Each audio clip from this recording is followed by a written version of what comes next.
ప్రభునందు ప్రియమైన సహోదరి సహోదరులకు ఉదయకాలంలో ప్రభునామాన్ని బట్టి మీకు వందనములు తెలియచేస్తున్నాను. ఈ దినము వాక్యం చూడండి.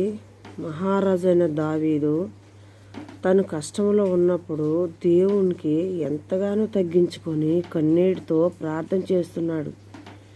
ఆయన రాజు అయినప్పటికీ, తనకు బలం ఉన్నప్పటికీ, తన దగ్గర ఆయుధములు ఉన్నప్పటికీ, అండబలం కొండబలం అన్నీ ఉన్నప్పటికీ దేవుని దగ్గర ఎంతగానో తగ్గించుకొని మొరపెట్టుకుంటున్నాడు.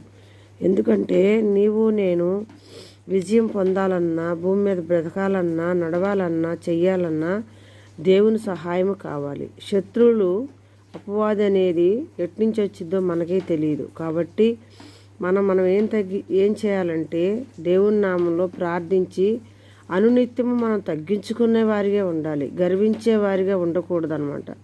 తగ్గించుకోవటం వల్ల దేవుడే ఈ లోకంలో మానవుల్ని ప్రేమిస్తూ వచ్చాడు.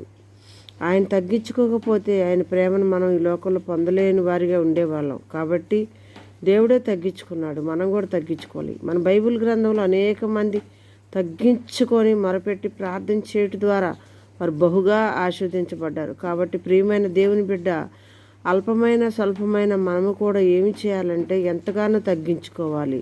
దేవుని వాక్యం యథార్థమైంది, ఇది నమ్మదగినది. ఈ మాటలు తెలియజేస్తున్నాను కాబట్టి మీరు కూడా తప్పకుండా తగ్గించుకొని చూడండి. మీ జీవితంలో దేవుడు బహుగా ఆశీర్వదిస్తాడు. దేవుడి వాక్య భాగమును దీవించునుగాక. మీ జీవితంలో నిత్యం వెలుగు, సంతోషము, సమాధానం దేవుడు మీకు అనుగ్రహించునుగాక. ఆమేన్.